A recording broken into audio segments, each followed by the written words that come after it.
The iron key felt impossibly heavy in my palm, though it weighed maybe 2 ounces. Through the dusty window of our rented room above the hardware store, I could see the mountains where we'd spend our first night sleeping in my truck. Helen sat at the small table, sorting our medications into a 7-day pill organizer, the only luxury we'd allowed ourselves to keep. "Joseph," she said quietly, "we need to decide." The key had arrived that morning, forwarded from our old address. Our old home, the one our daughter Karen now owned, along with everything else we'd built in 48 years of marriage. But I'm getting ahead of myself. It started 6 months ago at Karen's house in Denver. She'd invited us for Sunday dinner. Unusual, since we usually host it. Helen had made her apple pie anyway, the one Karen loved as a child. Karen's husband, Marcus, answered the door. He didn't take the pie. "They're in the living room," he said, stepping aside without meeting my eyes. Our son David was already there, sitting stiff in an armchair. Karen stood by the fireplace, a folder in her hands. At 74, I'd learned to recognize ambush when I saw it.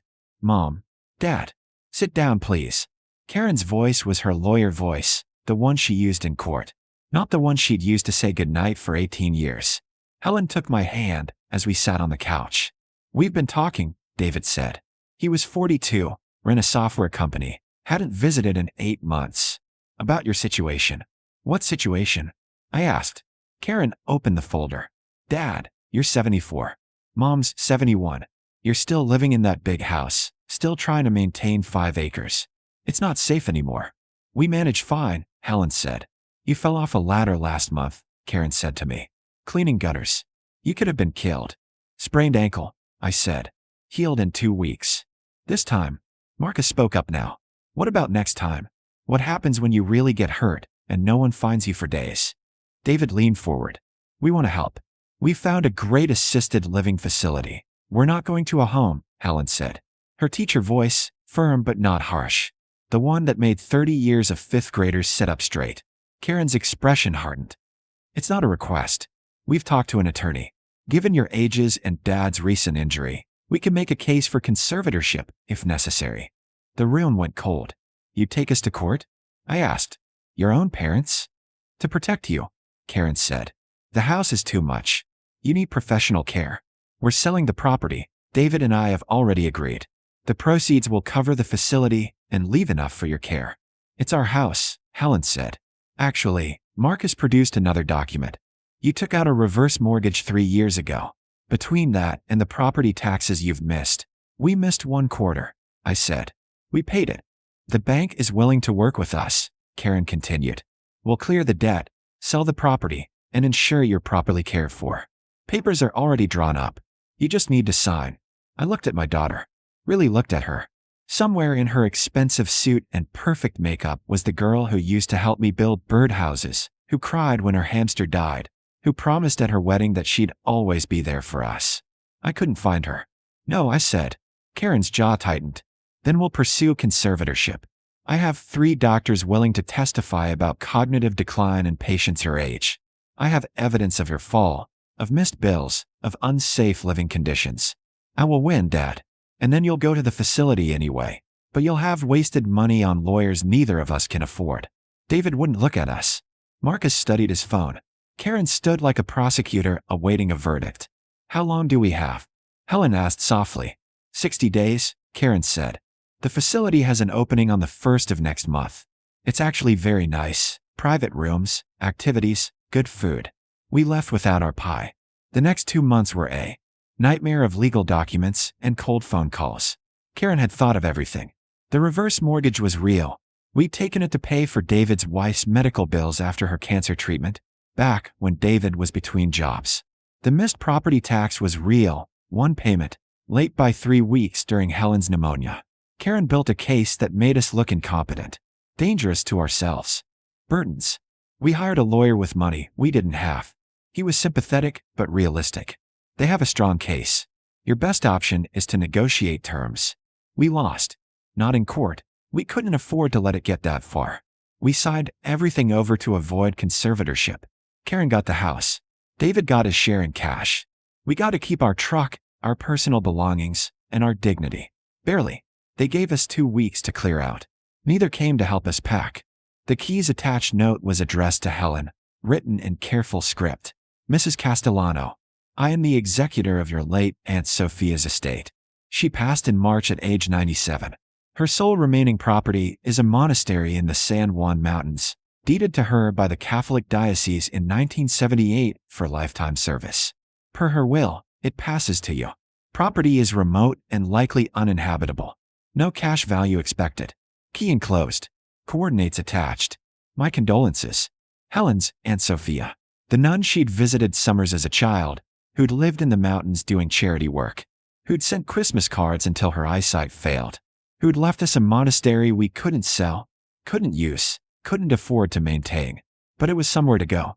The coordinates led us up a Forest Service road that hadn't seen maintenance in decades. My truck groaned over rocks and through ruts, Helen gripping the dashboard as pine branches scraped both sides. The road climbed for 7 miles before ending at a stone wall barely visible through overgrowth. This can't be right, I said. But the GPS insisted we'd arrived. We pushed through wild raspberry bushes to find a gate. Iron, ancient, with a lock that matched our key. Beyond it, a footpath climbed steeply into forest so thick the afternoon sun barely penetrated. Joseph, we should come back with supplies, Helen said. She was right. But where would we come back from? The hardware storeroom was paid through Friday. After that, we had my truck and $800. Let's just look, I said. The path climbed for 20 minutes, switchbacking up the mountainside. My knees ached. Helen breathed hard in the altitude. But we kept going, because turning back meant admitting we had nowhere else to turn. The monastery appeared suddenly where the trees broke. Stone walls rising 3 stories, slate roof mostly intact, narrow windows like watchful eyes. Gothic architecture, centuries out of place in Colorado mountains. A chapel stood separate, connected by a covered walkway. Everything was overgrown but structurally sound, built by people who'd meant it to last. The key opened the main door, massive oak that swung inward with a groan.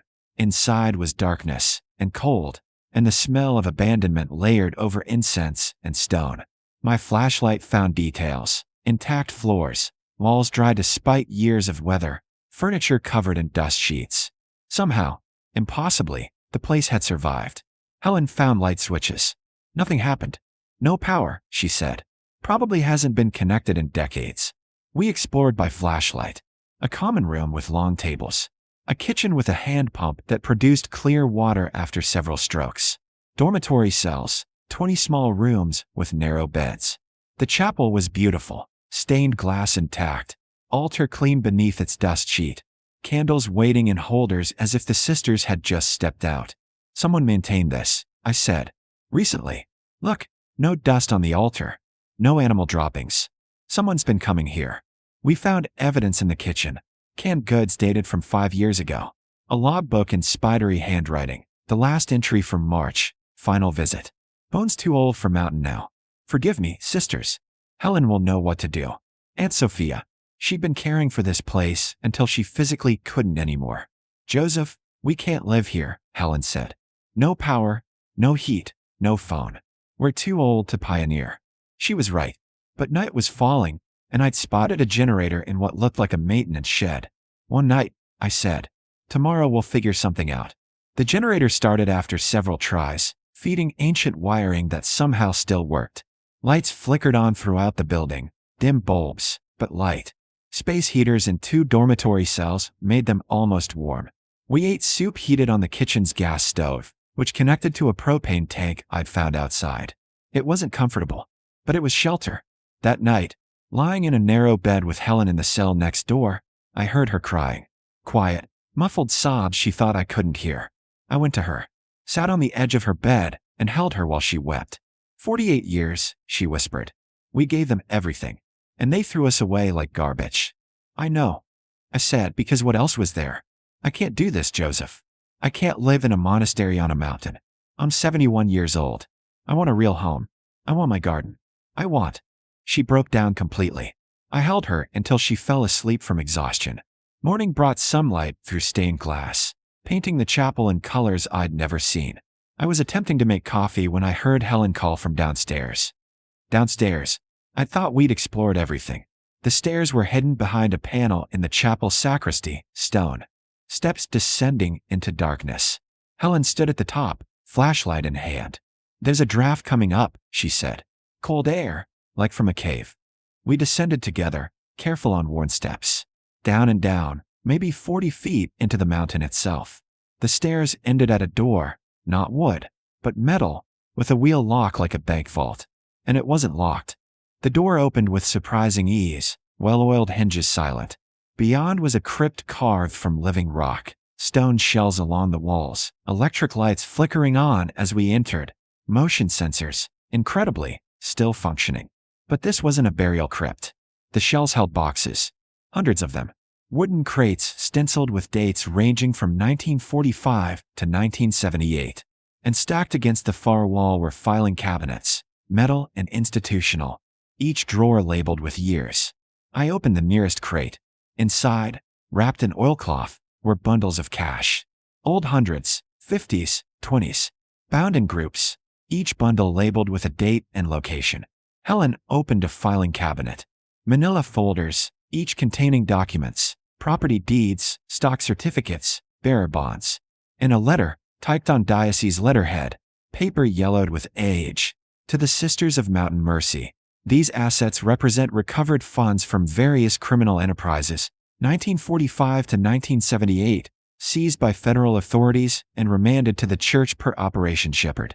As legal proceedings have concluded or been permanently sealed, and as government destruction of assets after 30 years would waste resources that could serve God's work, the diocese accepts custody of these funds.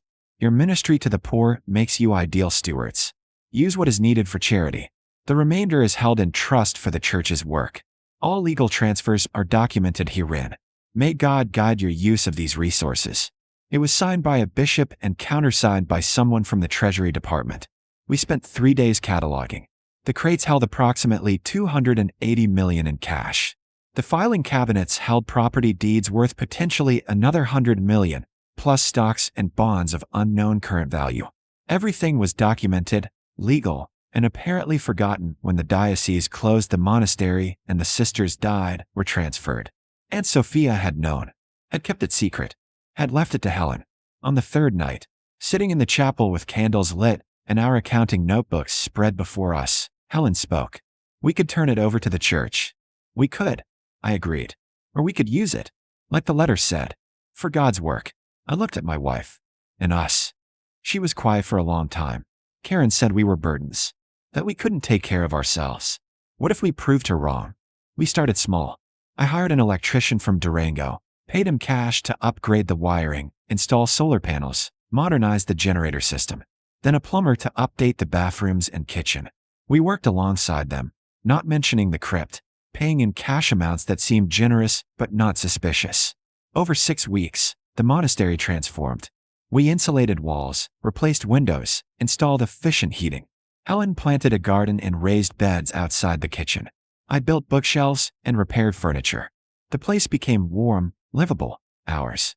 We kept $10 million in cash in a hidden safe, transferring the rest gradually to accounts we established through a lawyer in Denver who didn't ask questions. The property deeds we researched carefully. Many were valuable, others worthless. We began selling the valuable ones quietly, reinvesting proceeds into trusts and foundations. By October, we were comfortable. By December, we were ready for the next phase. Helen found them at the library in Durango, where she'd started volunteering. Young mother, 2 kids, asking about heating assistance programs. Her husband had died in a construction accident. Insurance was fighting the claim. She was working 2 jobs and still couldn't cover rent and medical bills. "How much do you need?" Helen asked her. The woman, Christina, laughed bitterly. 40,000 would clear everything.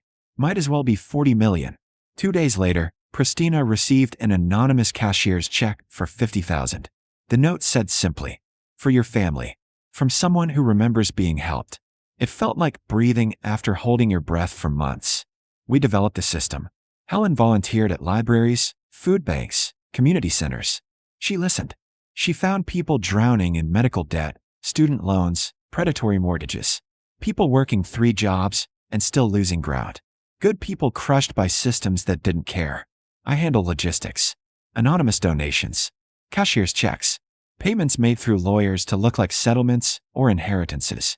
We kept everything under 10,000 when possible, structured larger amounts to avoid attention. Within a year, we'd quietly distributed $18 million.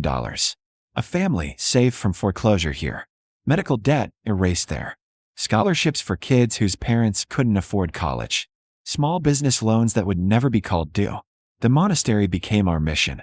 We weren't nuns, but we were doing the work Aunt Sophia had preserved the money for. Karen called in February. I almost didn't answer. Dad? It's me. Hello, Karen. A long pause. I wanted to check on you. I heard you were living in the mountains somewhere. We are. Are you okay? Do you need anything? I looked around our small sitting room. Helen reading by the fire, garden visible through the window, mountains beyond. We'd heated the chapel and opened it for community use. A dozen people came for Sunday meditation now. We're fine, I said. Dad, I'm sorry for how things happened. Marcus and I separated. He was pushing me to sell, to maximize profit. I let him. I let money matter more than you and Mom. I'm so sorry. The old hurt was still there, but it had faded to a scar. I appreciate the apology, I said. Can I see you? Can we talk? I thought about it. About forgiveness and family. About what mattered. Not yet, I said. Maybe someday. But you made your choice, Karen. You decided we were burdens. We're proving you wrong, but we're doing it on our own. I understand. She was crying. I love you, Dad. I love you too, I said. But love isn't enough without respect. When you're ready to see us as people, not problems, call again. I hung up gently. Helen looked up from her book. How do you feel? Lighter, I said. David came to visit in May. He showed up unannounced, hiking the trail with a backpack and humility. I don't expect forgiveness, he said, standing in our doorway. I just want to say I'm sorry. Face to face. I was weak. I let Karen lead. I betrayed you for money I didn't even need. We gave him coffee in the common room. He looked around at the monastery, clean, beautiful, clearly loved, and something in his face broke. You didn't need us at all, he said. You were never the burden Karen claimed. I'm ashamed. Helen took his hand. We were hurt, David. We're still hurt. But you came here. You climbed a mountain to apologize. That matters. We didn't tell him about the money. We talked about our life, our garden, the community we were building. He listened like he was memorizing every word. When he left, he hugged us both. I'll do better, he said. Even if you never want to see me again, I'll do better. Call once a month, Helen said. Sunday evenings. If you miss 3 in a row, we're done. Understand? Yes. He was crying. Thank you. He kept calling. Every Sunday, without fail. 2 years after we found the monastery, we sat on the chapel steps watching the sunset paint the mountains gold. We'd helped 83 families so far. Distributed $42 million. Still had enough to live comfortably and continue the work for decades. Do you ever regret it? Helen asked. Not telling them we're rich. Not making them see what they gave up. I thought about Karen's voice on the phone. About David hiking up to apologize. About the family Christina had saved with our anonymous gift, who would never know our names. No, I said. They took our house and our dignity. We found purpose. That's worth more. Helen leaned against my shoulder. We were supposed to be finished. Used up. Cast aside. We were, I said. And then we found something better than revenge. We found meaning. Below us, lights were coming on in the monastery. A support group meeting Helen organized for caregivers. Later, I lead a financial literacy class for young families. Tomorrow, we'd review grant applications for the scholarship fund we'd established. We'd been discarded. We'd found treasure. And we'd learned that wealth was meaningless without purpose. The mountains turned purple in the fading light. Inside, people who needed help were finding it. And 2 elderly people who'd been told they were worthless were proving, one quiet day at a time, that they'd never been more valuable. We were home.